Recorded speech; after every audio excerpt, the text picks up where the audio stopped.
नमस्कार। तो Indian football का लीग सीजन खत्म हो चुका है, चाहे वो आई लीग हो या आईएसएल हो या आई लीग 2 हो, मतलब जितने भी चीज़ें सब खत्म हो चुकी है। तो अब मैं आज ये बात करने वाला हूँ कि आई लीग कहें या आईएसएल कहें, मतलब टॉप टियर फुटबॉल जो है उनमें कौन से ऐसे इमर्जिंग टैलेंट्स आपको देखने को मिले हैं जो कि बहुत ही शानदार परफॉर्मेंस जिन्होंने किया और आगे अभी आप उनसे काफ़ी होप भी रख रहे हैं कि ये प्लेयर्स फ्यूचर में हमारे इंडियन फुटबॉल के लिए कुछ ना कुछ अच्छा करेंगे। तो ऐसे ही 10 इमर्जिंग टैलेंट्स जो कि इस सीजन हमको देखने को मिले हैं, मैं उनके बारे में बात करने वाला हूं। तो उसके बाद अब आपके भी थॉट्स रखिएगा कि आप इन प्लेयर्स को किस तरह से देखते हैं, या अदर आपने भी कुछ ऐसे प्लेयर्स देखे हो जो आपको बहुत पसंद आए हो, ये आप कमेंट में लिख के जरूर बता सकते हैं। तो सबसे पहले प्लेयर है विक्रम प्रताप सिंह। तो विक्रम प्रताप सिंह के अब तक के करियर का सबसे अच्छा सीजन ये वाला रहा है। उनको emerging player of the season का अवार्ड भी मिला है। और अगर हम उनके स्टार्ट्स पे नजर डालते हैं तो 4 असिस्ट और 8 गोल उन्होंने मारे इस सीजन में। और देखिए, विक्रम प्रताप सिंह का पूरे ओवरऑल गेम प्ले में भी जो इन्वॉल्वमेंट रहा है, मतलब मुंबई सिटी के ओवरऑल गेम प्ले में, वो भी कहीं ना कहीं एक बहुत बड़ा कारण था कि मुंबई सिटी जो जीती है, क्योंकि कुछ क्रूशियल मोमेंट्स पर उनके स्कोर आना, देन या फिर कुछ क्रूशियल मोमेंट्स पर उनके असिस्ट आना, तो ये सब चीजों को ध्यान में रखते हुए ना सिर्फ गोल या असिस्ट की वजह से वो एक emerging player of the year का अवार्ड नहीं जीतते हैं, लेकिन उनका जो एफर्ट थे, उनका जो इम्पैक्ट था ओवरऑल गेम में, इसकी वजह से emerging player of the year भी बने। और देखिए, विक्रम प्रताप सिंह ऑलरेडी जो है इंडियन स्क्वाड में अपनी जगह भी बना चुके हैं। तो आई होप कि अभी वहां पर जो उनका एक नेचुरल पोजिशन है, जो विंगर, वैसा ही खिलाए तो वहां पर कुछ आउटकम भी मिलेगा। क्योंकि विक्रम प्रताप को जब हम as a winger Mumbai city में देख रहे हैं तो हम समझते हैं कि भाई जो इम्पैक्ट उनका है विंग पे, उनके रन बनाना, उनकी क्रिएटिविटी शो करना, उनका एफर्ट, ये सब चीजें हमको नजर आती है। तो आई होप कि इसी तरीके से वो अपना जो है परफॉर्मेंस को लेकर कंसिस्टेंट रहे। फिर दूसरे प्लेयर है मोहित सबीर खान। अब जो लोग आईएसएल को बहुत ज्यादा फॉलो कर रहे होंगे वो इनको नहीं जानते होंगे मे बी, लेकिन ये आई लीग के सीजन के अगर मैं बोलूं, मेरी नजर में बेस्ट गोलकीपर है। क्यों? क्योंकि ये खेल रहे थे रियल कश्मीर के लिए, और रियल कश्मीर कोई बहुत स्ट्रॉन्ग या स्ट्रॉन्गेस्ट या बेस्ट टीम जैसी टीम नहीं थी इस सीजन में, लेकिन आप इनका परफॉर्मेंस अगर आप देखते हैं तो मैं एक ही वर्ड कहूंगा, आउटस्टैंडिंग। मोस्ट क्लीन सीट्स इन्होंने दी है, 12 क्लीन सीट, 63 सेव्स निकाले हैं एंड केवल 17 गोल कंसीड किया है, जो कि इस आई लीग के सीजन में सबसे कम गोल किसी टीम ने कंसीड किया है वो है रियल कश्मीर, केवल 17 गोल्स। तो इस वजह से इन सारी चीजों को मद्देनजर रखते हुए मेरी नजर में वो बेस्ट गोलकीपर है इस सीजन आई लीग के। तो इसलिए मैंने उनको इमर्जिंग जो है लिस्ट में डाला भी है, बिकॉज अभी वो 22 ईयर्स के हैं और इस तरह का परफॉर्मेंस देना तो कितनी अच्छी बात है। तो और पहले देखिए आईएसएल टीम में ही थे, तो अभी फिर से आईएसएल के लिए वो अपना बता रहे हैं कि why I deserve to be in ISL top tier football. इसके बाद तीसरे प्लेयर है लाल रिंजवारा, लाल ब्याकनिया। तो इस प्लेयर को मुझे नहीं लगता कि कोई इंट्रोडक्शन की जरूरत बची है, बिकॉज आइजोल एफसी के लिए उन्होंने 15 गोल एक सीजन में मारे हैं, जो कि अभी तक के इंडियन फुटबॉल के इतिहास में किसी भी इंडियन प्लेयर ने एक सीजन में इतने गोल नहीं मारे हैं। और देखिए, मैं एक मजे की बात ये बताना चाहूंगा कि ओवरऑल मतलब पूरे सीजन में आइजोल एफसी ने 36 गोल स्कोर किए, तो उसमें से 15 गोल सिर्फ लाल रिंजवाला, लाल ब्याकनिया के हैं। तो आप उनकी गोल स्कोरिंग एबिलिटीज देख सकते हैं। और देखिए क्यों उनके गोल स्कोरिंग एबिलिटीज को ज्यादा हम तवज्जो दे रहे हैं, बिकॉज आइजोल एफसी कोई बहुत बेस्ट टीम नहीं थी इस सीजन मतलब आई लीग में, लेकिन फिर भी आप देखिए कि एक होता है कि अगर आप बेस्ट टीम से खेल रहे हैं तो आपके लिए स्कोर करना ईजी है, बिकॉज वहां पर आप बेस्ट प्लेयर के बीच में।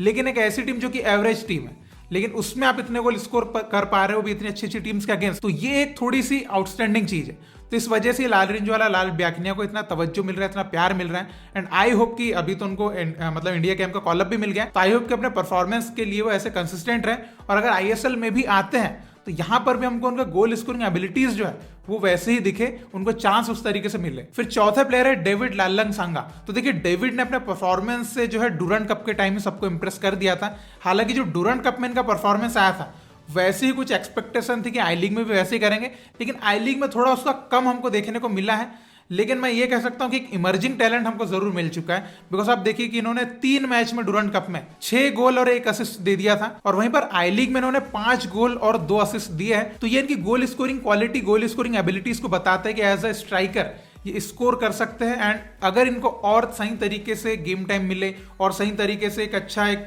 प्लेटफॉर्म मिले तो और भी कुछ कर सकते हैं। तो इसलिए मैंने इनको अपनी लिस्ट में डाला, बिकॉज मैं इनके गेम प्ले से इंप्रेस हूँ, बिकॉज इनकी पोजिशनिंग अच्छी है, इनकी एबिलिटीज अच्छी है, और इनके अंदर एक हंगर है जो कि मुझे बिल्कुल हमेशा पसंद आती है। तो इसलिए मैंने डेविड को अपनी लिस्ट में रखा है। तो आप डेविड के ऊपर अपनी कमेंट बता सकते हैं। फिर 5वें प्लेयर है जय गुप्ता। तो जय गुप्ता एक ऐसे प्लेयर है जिसने सारे के सारे इंडियन फुटबॉल फैन को खुश किया होगा।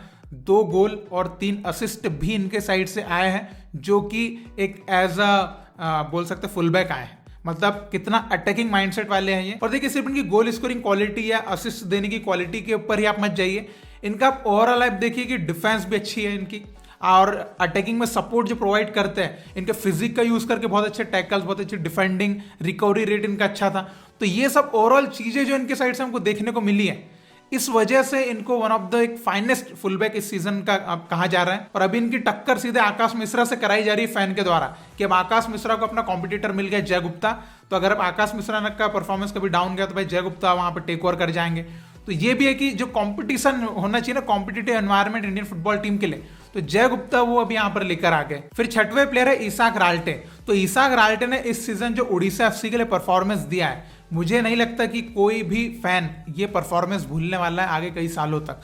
बिकॉज आप देखिए इसाक राल्टे का इंपैक्ट जो गेम में रहा है, मैं ये नहीं कहूंगा कि उन्होंने 4 गोल मारे हैं या 3 असिस्ट दिए हैं, वो एक डिफरेंट चीज है, लेकिन आप ये देखिए कि किस तरीके से उन्होंने चांसेस क्रिएट करे, उनका ओवरऑल जो इंपैक्ट रहा उड़ीसा एफसी के विनिंग परफॉर्मेंसेस में, मतलब जिस तरह खेला है उन्होंने, मतलब आउटस्टैंडिंग। किसी ने ये सोचा नहीं होगा कि इसाक एक इतना डिफरेंट इस सीजन को चेंज परफॉर्मेंस में लेकर आएंगे।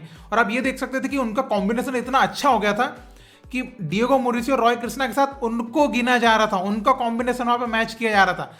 इस लेवल का उन्होंने परफॉर्म करके दिखाया। तो इसाक राल्टे बिल्कुल, और इमर्जिंग जो अवार्ड था emerging player of the season का, उस रेस में भी वो बहुत आगे चल रहे थे काफी समय तक, लेकिन बाद में जो है कुछ उनके परफॉर्मेंस में कुछ कुछ स्लो डाउन हुआ उनका परफॉर्मेंस, वहां पर विक्रम उनको टेक ओवर कर गए, अदरवाइज वो भी एक कंटेंडर थे। और इसाक राल्टे ने ना कहीं के कुछ मिस्टेक्स भी करी है, इस वजह से उनके कुछ गोल कम हुए।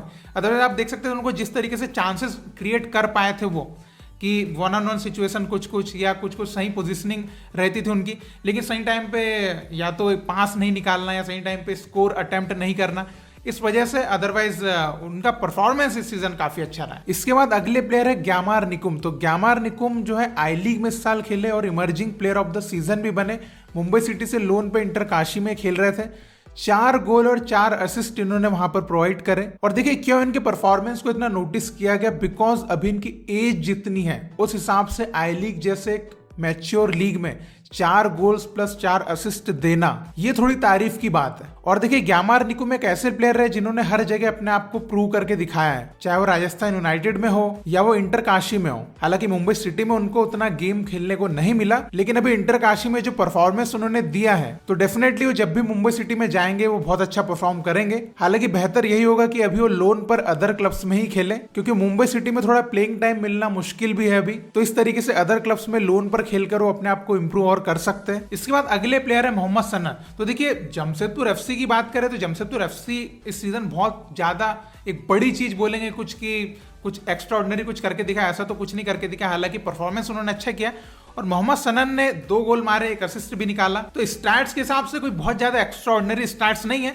लेकिन पहला सीजन था, रिलायंस एकेडमी से निकल के आए थे, पहले सीजन एक इतना बड़ा प्लेटफॉर्म उनको मिलना, और वहां पर भी पूरे लोगों को उन्होंने इंप्रेस किया है। अगर उन्होंने भले गोल नहीं मारे, असिस्ट उनके बहुत नहीं आए हैं, लेकिन जो इंपैक्ट दिखाया, जो रन्स क्रिएट करे, जो क्रिएटिविटी उन्होंने दिखाई, इसी वजह से काफी लोगों ने मोहम्मद सनन को जो है काफी पसंद किया है, और काफी क्लब्स इंटरेस्टेड भी है मोहम्मद सनन को लेने के लिए।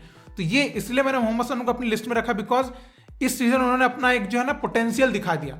अब अगले सीजन से अगर इसको कंसिस्टेंट रख पाए तो आप देखेंगे कि एक एक्स्ट्राऑर्डिनरी टैलेंट आपको देखने को मिलेगा अगले कुछ सालों में इंडियन फुटबॉल में। उसके बाद अगले प्लेयर है विपिन मोहनन। तो देखिए विपिन मोहनन जब इंडिया अंडर 20 के लिए खेले थे तभी एक पोटेंशियल नजर आ गए थे कि विपिन मोहनन क्या चीज है, और जब उन्होंने केरला ब्लास्टर्स को साइन किया था तो होप तो काफी थी कि कुछ अच्छा करेंगे, और जब उनको प्लेइंग दी गई भाई उन्होंने वो चीज करके दिखाई कि why I deserve this platform. आप देख सकते थे विपिन मोहनन मतलब इस एज में जो एक मैच्योर गेम प्ले वो करता है। आप उनकी बॉल डिलीवरीज देख लें, आप उनका मिडफील्ड में बॉल कंट्रोल, पूरा गेम जो केरला ब्लास्टर्स का गेम कंट्रोल होना चाहिए वो विपिन मोहनन अब कर सकते हैं। तो ये एक चीज दिखाई कि you don't need foreign player, अगर विपिन मोहनन वहां पे है आपको जरूरत नहीं है। तो ये कुछ चीजें विपिन मोहनन ने सीजन दिखाई है, और एक स्कोर भी उन्होंने निकाला, और इवन अपने परफॉर्मेंस के बेसिस पे अभी जो आप देख सकते हैं वर्ल्ड कप क्वालिफायर्स के लिए उनको कैंप कॉल भी मिल गया इंडियन टीम का। तब सोचिए कि अगर यही कंसिस्टेंसी उनके साइड से आती है तो हमारे पास एक कितना शानदार मिडफील्डर आ चुका है हमारे इंडियन फुटबॉल के लिए। देन फिर लास्ट प्लेयर है अभिषेक सूर्यवंशी। तो देखिए अभिषेक सूर्यवंशी एक ऐसा नाम है भाई कि एक तो इन्होंने सीजन में स्टार्ट से उतना खेला नहीं है, ठीक है, मोहन बागान के लिए, लेकिन मिड सीजन के बाद इनको काफी चांस मिला बिकॉज अदर प्लेयर इंजर्ड थे। तो ये आते हैं और इनके ऊपर भरोसा दिखाया जाता है कोच के द्वारा, और जो इन्होंने गेम प्ले करके दिखाया, इवन इन्होंने अच्छे अच्छे फॉरेन प्लेयर्स को आउट परफॉर्म किया, अपनी पॉकेट में डाला, ऐसा परफॉर्मेंस दिखाया। और काउको के साथ इनका जो कॉम्बिनेशन बन चुका था, मतलब आउटस्टैंडिंग। इवन मैं तो इनको प्लेइंग 11 का पक्का प्लेयर मानने भी लगा हूं अब, कि भाई तो प्लेइंग 11 में आ सकते हैं। इवन मैं दीपक टांगरी, है ना, इतने एक्सपीरियंस है, दीपक टांगरी को तो इनसे ज्यादा एक्सपीरियंस है, थापा को इनसे ज्यादा एक्सपीरियंस है, लेकिन मैं उसी लेवल पर अभिषेक सूर्यवंशी को भी अब देखता हूं कि जो परफॉर्मेंस दे रहे हैं भाई, मतलब क्या परफॉर्मेंस दिया है इन्होंने कई सारे मैचेस में। हालांकि लास्ट के जो मैच था उड़ीसा के, वहां पे थोड़ा परफॉर्मेंस इनका डाउन हुआ, उसके बाद इनको फिर वैसा खेलने को भी नहीं मिला। लेकिन हाँ, वो कह सकते कि बहुत बड़े मैचेस का भी एक्सपीरियंस नहीं है, लेकिन रेगुलर जो आईएसएल के मैचेस थे उनमें जो परफॉर्मेंस इनके साइड से आया है, और आप ये भी देखिए केवल 800 मिनट इन्होंने खेला है, इतने कम गेम्स में, इतने कम टाइम में इन्होंने अपना पोटेंशियल दिखाया और अपने आप को स्टेबल भी कर लिया टीम में।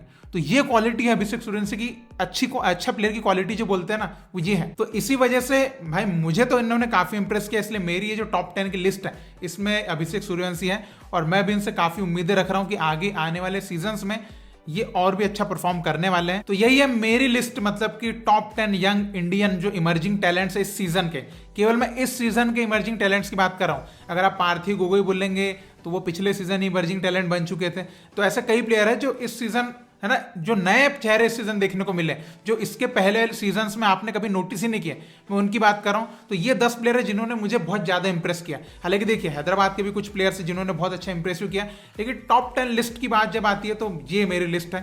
तो आपकी नजर में ये प्लेयर्स कैसे हैं, इनसे कितनी उम्मीद है आपको? और भी ऐसे 2-3 प्लेयर्स हैं जो बहुत अच्छा खेल रहे थे। केरला ब्लास्टर्स के मोहम्मद आयमन कहें, या ईस्ट बंगाल के विष्णु या सयान बैनर्जी कहें, या मुंबई के आयुष चिकारो को हम देखें, चेन्नईयन में इरफान यादवाद के गेम प्ले की बात करें, तो ऐसे और भी इमर्जिंग प्लेयर्स से जिन्होंने नोटेबल परफॉर्मेंस दिखाया है। तो आप उनके बारे में कमेंट सेक्शन में बिल्कुल बता सकते हैं। तो आपके जो भी थॉट्स हैं इन सभी 10 प्लेयर को लेकर आप जरूर कमेंट में लिख के बताइएगा, और इसी तरह आप इंडियन फुटबॉल को सपोर्ट करते रहिए। बहुत बहुत शुक्रिया वीडियो देखने के लिए। जय हिंद, जय भारत।